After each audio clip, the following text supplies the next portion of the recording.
الحمد لله نحمده ونستعينه ونستغفره ونعوذ بالله من شرور انفسنا ومن سيئات اعمالنا من يهده الله فلا مضل له ومن يضلل فلا هادي له اشهد ان لا اله الا الله وحده لا شريك له واشهد ان محمدا عبده ورسوله يا أيها الذين آمنوا اتقوا الله وقولوا قولا سديدا يصلح لكم أعمالكم ويغفر لكم ذنوبكم ومن يطع الله ورسوله فقد فاز فوزا عظيما يا أيها الذين آمنوا اتقوا الله حق تقاته ولا تموتن إلا وأنتم مسلمون يا أيها الناس اتقوا ربكم الذي خلقكم من نفس واحدة وخلق منها زوجها وبث منهما رجالا كثيرا ونساء واتقوا الله الذي تساءلون به والأرحام إن الله كان عليكم رقيبا أما بعد فإن خير الحديث كتاب الله وخير الهدي هدي محمد صلى الله عليه وسلم وشر الأمور محدثاتها وكل محدثة بدعة وكل بدعة ضلالة والضلالة في النار اللهم صل وسلم على نبينا محمد صلى الله عليه وسلم أما بعد فأعوذ بالله السميع العليم من الشيطان الرجيم قل إن كان آباؤكم وأبناؤكم وإخوانكم وأزواجكم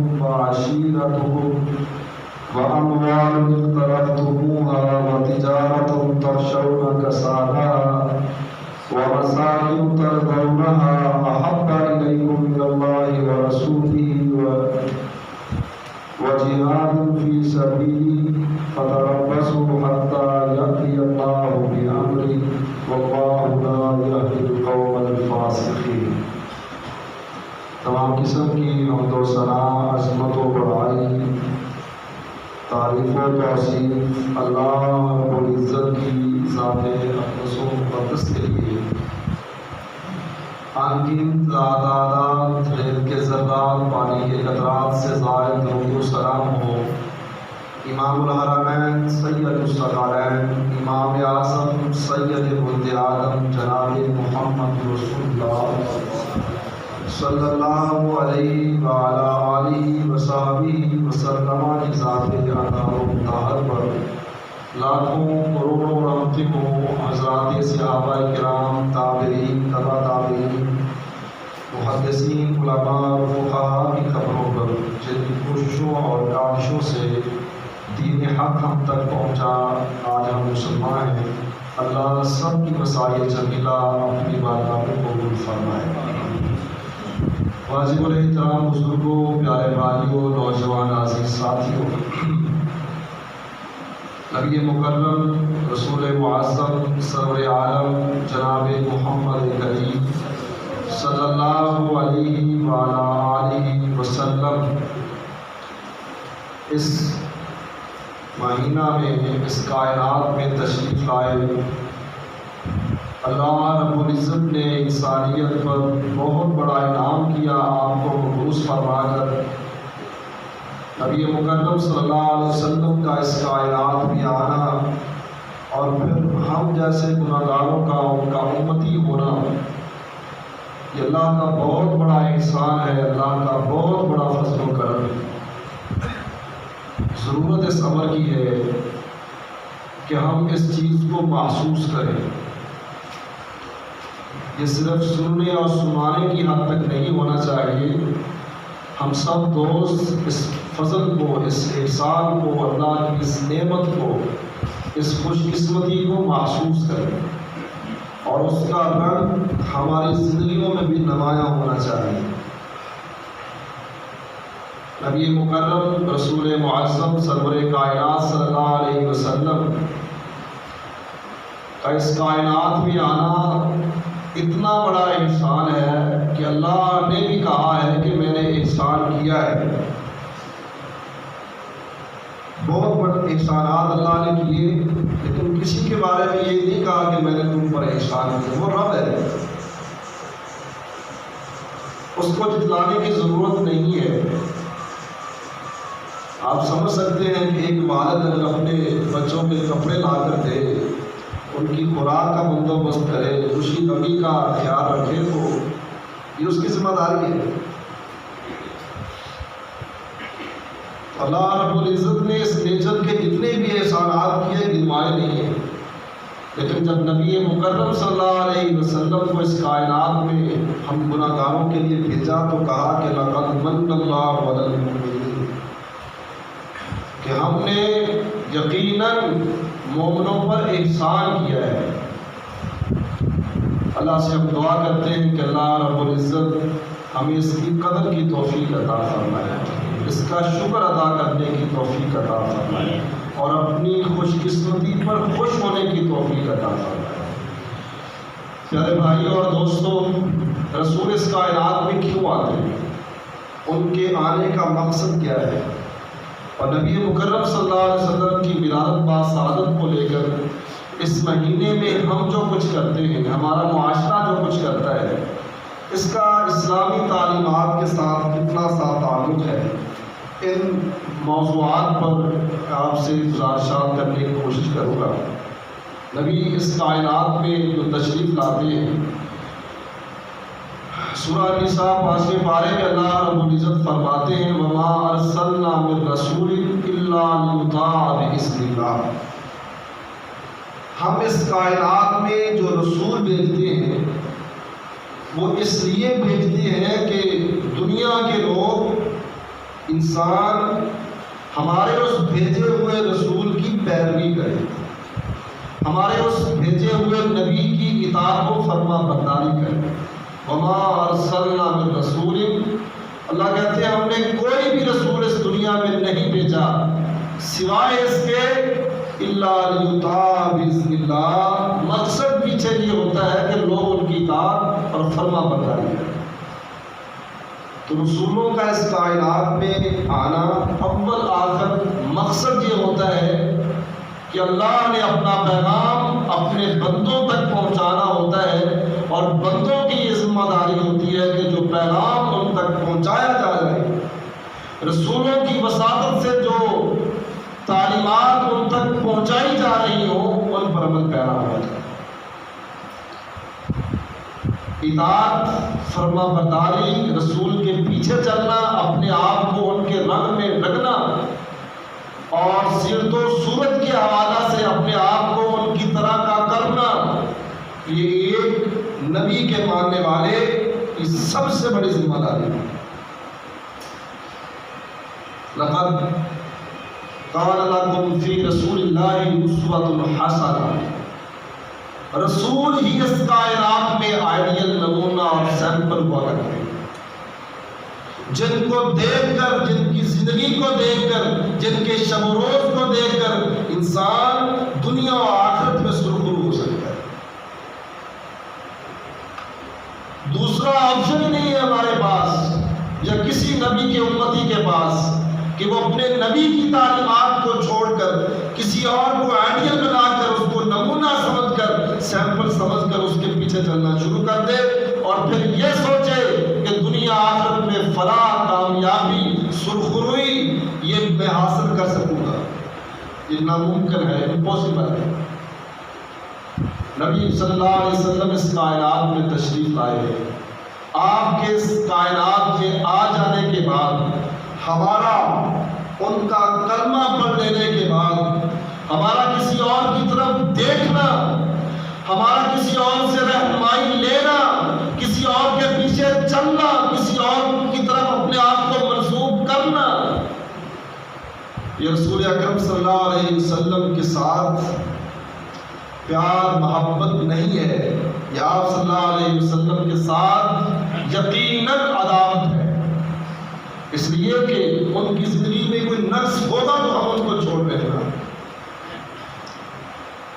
ایک اسٹوڈنٹ ایک کالج کو، اکیڈمی، یونیورسٹی کو چھوڑ کر مائگریشن سرٹیفکیٹ لے کر کسی اور طرف جاتا ہے تو ریزن یہی ہوتی ہے کہ وہاں کام نہیں ہوتا، سیٹسفیکشن نہیں ہے وہاں پہ یہ معاملات ہیں. تو دنیا میں جو بھی جہاں سے چھوڑتا ہے، رخ موڑتا ہے، تو وہاں مطمئن نہیں ہوتا.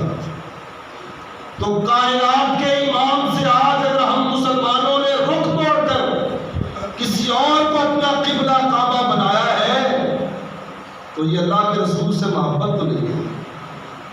حقیقت کے تناظر میں دیکھیں تو یہ کائنات کے امام علیہ السلام کی تنقیص ہے. نعوذ باللہ کہ ہم ان کو اس قابل ہی نہیں سمجھتے کہ ان سے تعلیمات لیں.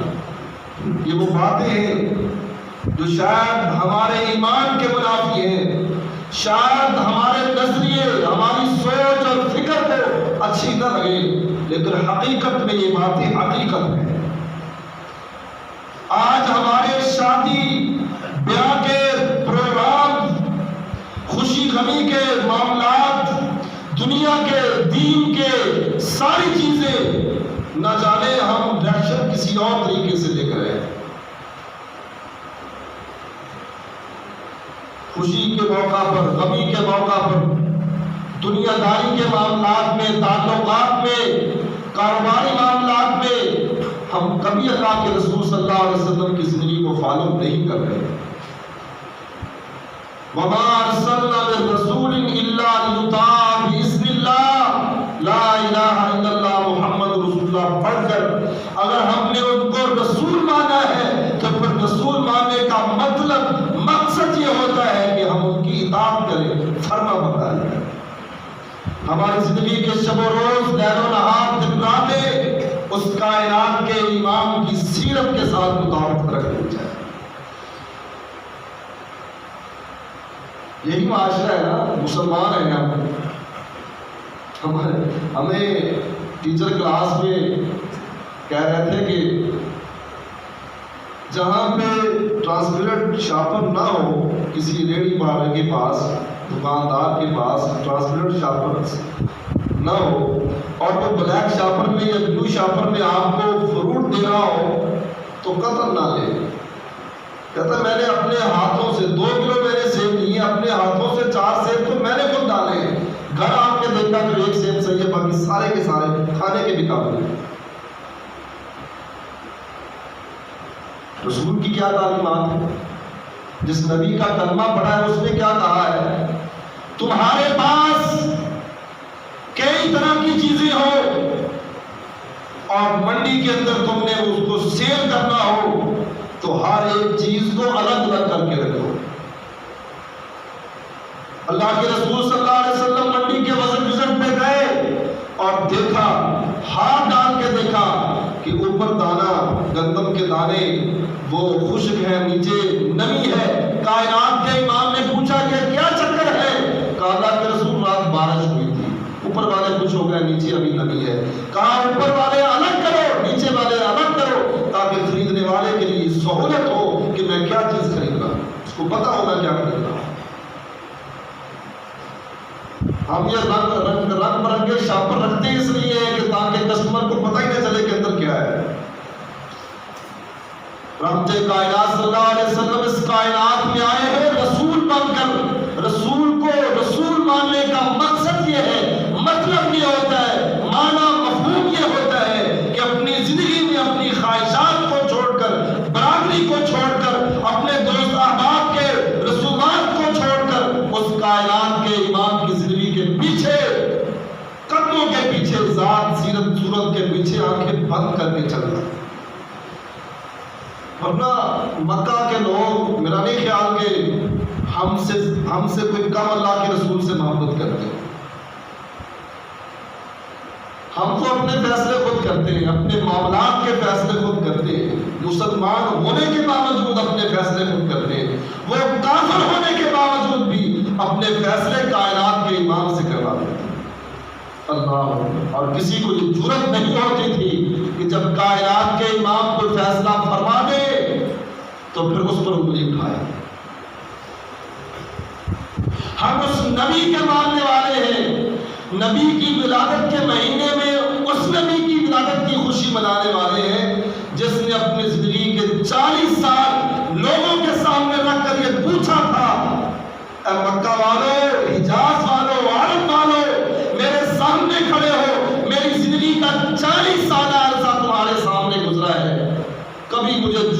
ہوتے ہوئے سنا ہو، کبھی کسی نے میرے پاس امانت رکھی ہو، میں نے خیانت کی ہو، کبھی کوئی محمد نے وعدہ کیا ہو اور اس کی وفائی نہ کی ہو، اس پر پہرا نہ دیا ہو، اگر کوئی ہے تو آئے آج انگلی کھڑی کرے۔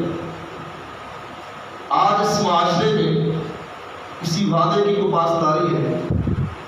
وعدہ جب کیا جا رہا ہوتا ہے تو تب بھی ذہن میں یہی ہوتا ہے کہ یہ اس کو بس جانے دو، جان چھڑاؤ اس سے، دینا لینا تو بعد کی بات۔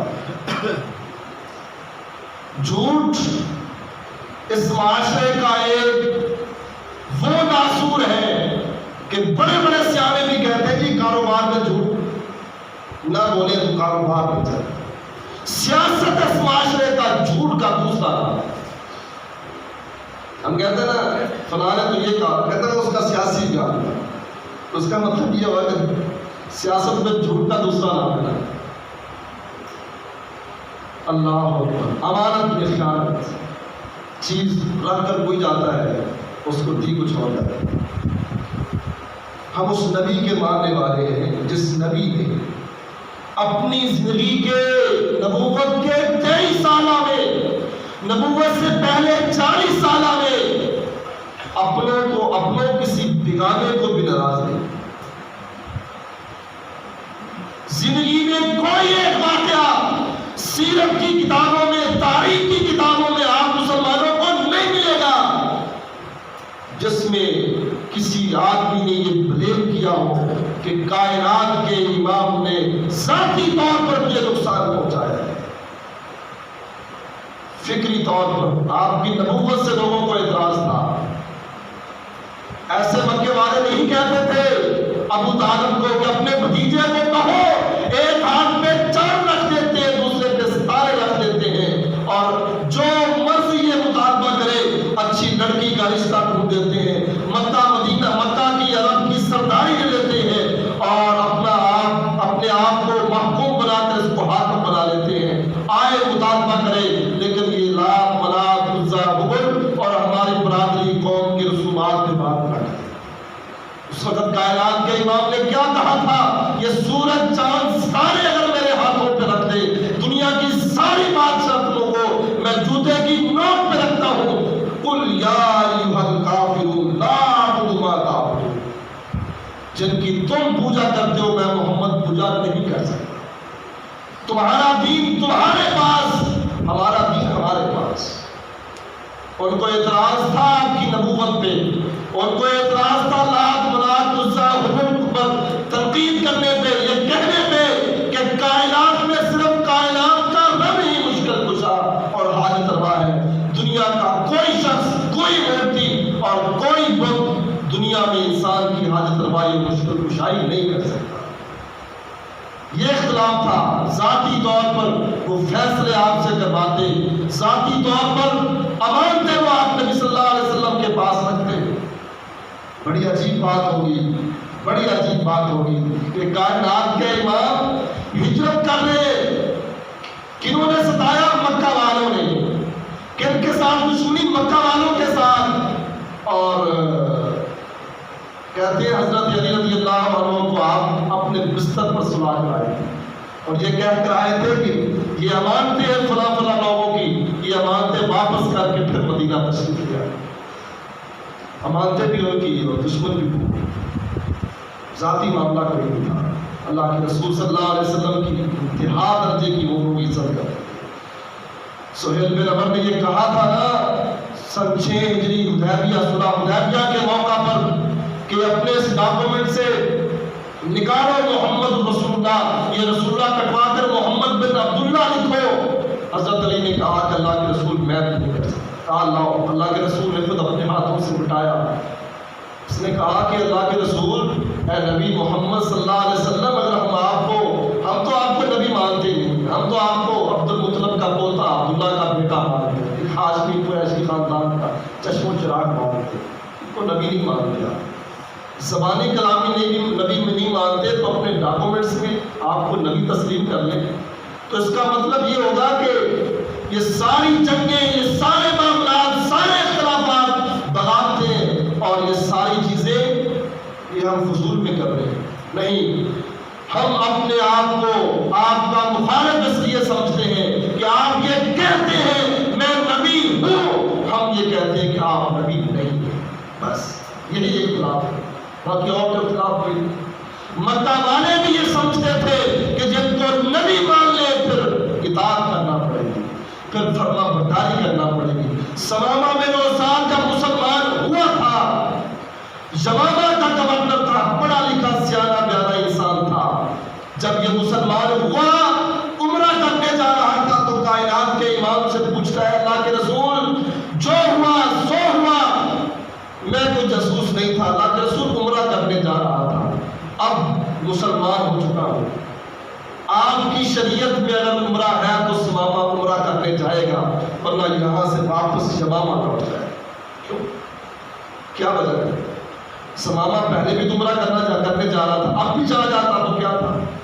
نیا نیا مسلمان ہوا ہے، اس کی سوچ فکر میں یہ بات موجود ہے جو آج نسل در نسل ہم جو مسلمان چلے آ رہے ہیں شاید ہمارے دل و دماغ میں نہیں ہے۔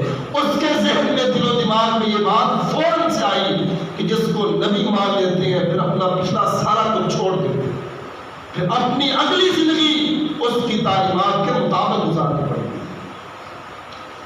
ہم اس نبی کے ولادت کے موقع پر جشن منائیں گے، چراغاں کریں گے، ہم لائٹنگ کریں گے، چوک چوراہے گلی محلے سجائیں گے، کسی کو کوئی اعتراض نہیں، کوئی آپ کو منع نہیں کرے گا، لیکن سوچنے والی بات یہ ہے، سمجھنے والی بات یہ ہے، کیا نبی کے آنے کا مقصد بس صرف یہی تھا؟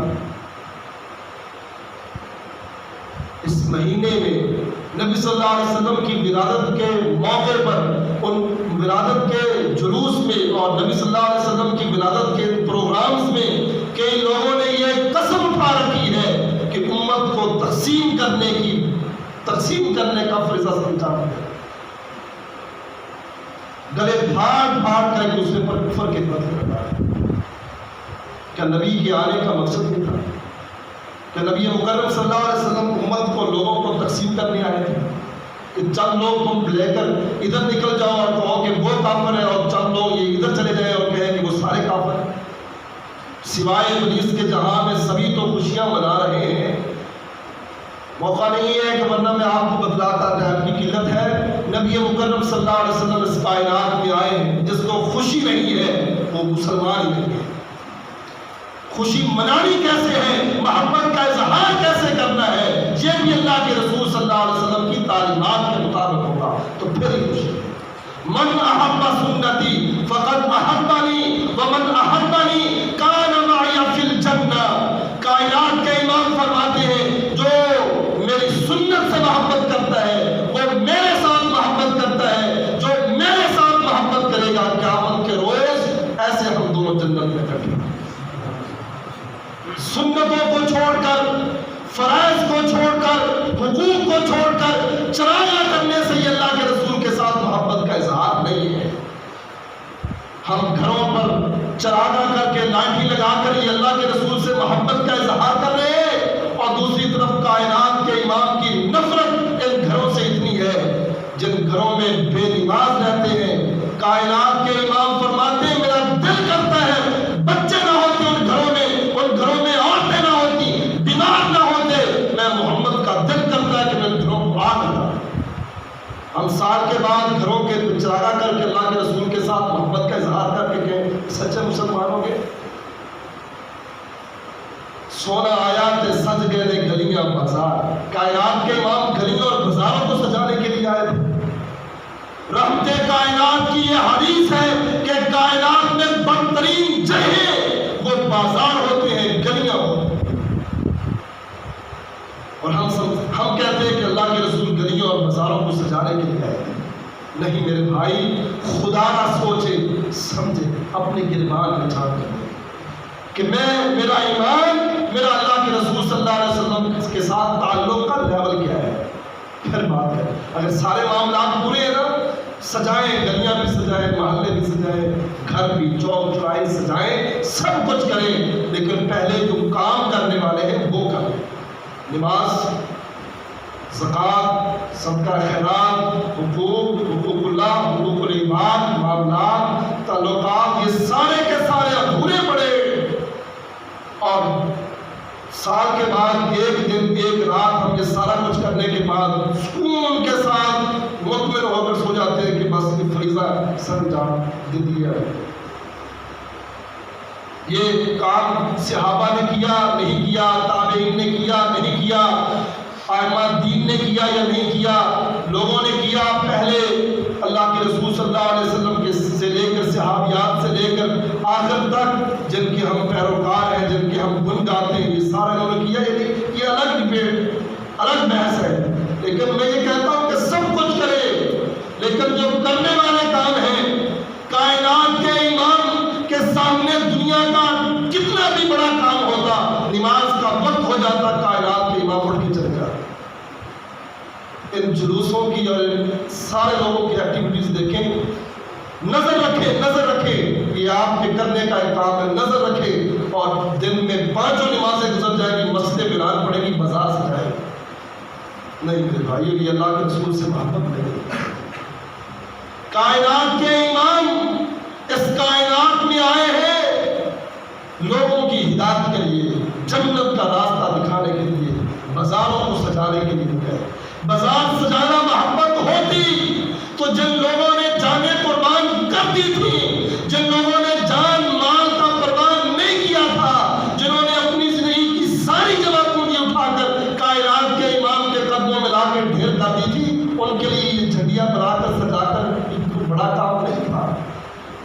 ہم یہ شبی لے کر اللہ کے رسول کا ایک نالین پاک کا ایک شبی لے کر، نقشہ عکس لے کر یہاں پہ سجاتے ہیں، یہاں پہ سجاتے ہیں، بڑی اچھی بات ہے، یہ اللہ کے رسول سے محبت کی دلیل ہے۔ لیکن پہلے یہ بھی تو دیکھو کہ یہ محبت ہے بھی یا نہیں ہے۔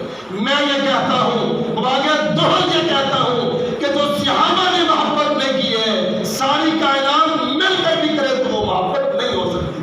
جتنی محبت ہو سکتی تھی، جتنا پیار ہو سکتا تھا، صحابہ نے کر کے دکھایا ہے۔ بلال سے زیادہ محبت ہمیں ہوگی اللہ کے رسول، صدیق سے زیادہ محبت ہوگی، فاروق سے زیادہ محبت ہوگی، ائمہ دین سے زیادہ ہم اللہ کے رسول صلی اللہ علیہ وسلم کو چاہنے والے بن گئے۔ یہ ان دور کی، ان ادوار کی بات ہے، ان لوگوں کی بات ہے، ان لوگوں کے ادوار کی بات ہے جہاں بے نمازی مسلمان تصور بھی نہیں تھا۔ آج نمازی ہونا یہ اعزاز کی بات ہے۔ محلے میں ایک مسجد ہے تو مسجد کا امام 1 منٹ میں گن کے بتائے گا کہ اس پورے محلے میں ہزاروں کی آبادی میں یہ لوگ صاحب آتے مسجد میں نماز پڑھیں، اور سارا محلہ ہم نے اللہ کے رسول کی ولادت کی خوشی اور ان کی آمد کے موقع پر سجایا ہوتا ہے۔ کائنات کے امام کیا فرماتے ہیں کہ میرا دل کرتا ہے میں آگ لگاؤں۔ اللہ اکبر۔ ادھر اللہ کے رسول کی غزوہ خندق کے موقع پر عصر کی، مغرب کی نماز ان یہودیوں کی وجہ سے مسلمانوں کا دفاع کرتے ہوئے 2 نمازیں ضائع ہوئی تھیں۔ کائنات کے امام نے کیا کہا تھا؟ کبھی آپ کی زبان سے بد دعا نہیں نکلی تھی۔ اس موقع پر اللہ نے کہا اللہ کرے اللہ ان یہودیوں کی قبروں کو جہنم کا گڑھا بنا دے، اللہ ان کی قبروں کو جہنم سے، آگ سے بھر دے جنہوں نے ہماری 2 نمازیں ضائع کی۔ حضرت فاروق اعظم رضی اللہ عنہ جب اپنے گورنروں کو کوئی لیٹر جاری کرتے، سب سے پہلے نماز کا پوچھتے اور کہتے اگر تم نماز نہیں پڑھتے ہو تو میرے لیے تمہاری کوئی اہمیت نہیں۔ اللہ سے ہم دعا کرتے اللہ ہمیں سمجھنے کی، اللہ ہمیں ان معاملات کو سمجھنے کی توفیق عطا فرمائے۔ اللہ کے رسول سے محبت، پیار، عقیدت، الفت یہ ہمارا اثاثہ ہے، اس کے بغیر چارہ ہی کوئی نہیں ہے، چارہ ہی کوئی نہیں۔ ساری کائنات چلی جائے لیکن اللہ کے رسول صلی اللہ علیہ وسلم کی محبت اگر اس دل میں ہے نا تو سب کچھ ہے۔ اللہ سے ہم دعا کرتے ہیں اللہ ہمیں سمجھنے کی توفیق عطا فرمائے، اللہ کے رسول سے سچی اور سچی محبت کرنے کی توفیق عطا فرمائے، آپ کی تعلیمات کو سمجھنے کی توفیق عطا فرمائے۔ اللہ جو لوگ پریشان ہیں اللہ ان کی پریشانیوں کو دور فرمائے، جو مشکلات میں گھرے ہوئے ہیں اللہ ان کی مشکلات کو دور فرمائے۔ اللہ ہم میں سے جو بیمار ہیں اللہ ان کو شفا عطا فرمائے۔ اللہ جو بچیوں کے حوالے سے پریشان ہیں اللہ نیک رشتے اللہ ان کے گھروں پر پہنچائے۔ اللہ جو بچیوں کے حوالے سے پریشان ہیں اللہ ان کے نصیب اچھے فرما دے اللہ، جو بھی ہم سنتے ہیں سناتے ہیں اللہ ہم سب کو اس پر عمل کی توفیق عطا فرما اللہ۔ یا الہ العالمین ہم کمزور ہیں ناداں ہیں اللہ، اللہ گناہگار ہیں سیاہکار ہیں اللہ، ہمارے صغیرہ کبیرہ گناہوں کو معاف فرما۔ اے کائنات کے رب سعادت کی زندگی دینا، اے کائنات کے رب شہادت کی موت دینا۔ ربنا تقبل منا انک انت السمیع العلیم، صلی اللہ تعالی علی خیر خلقہ محمد و آلہ وصحبہ۔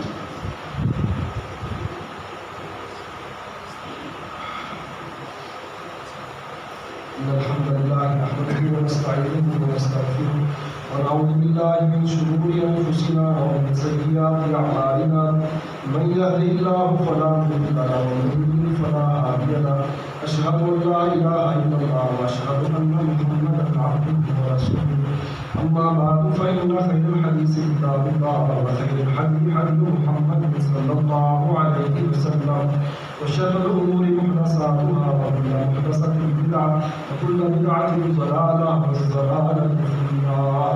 اللهم صل وسلم على نبينا محمد صلى الله عليه وسلم۔ سبحان ربك رب العزة عما يصفون وسلام على المرسلين والحمد لله رب العالمين۔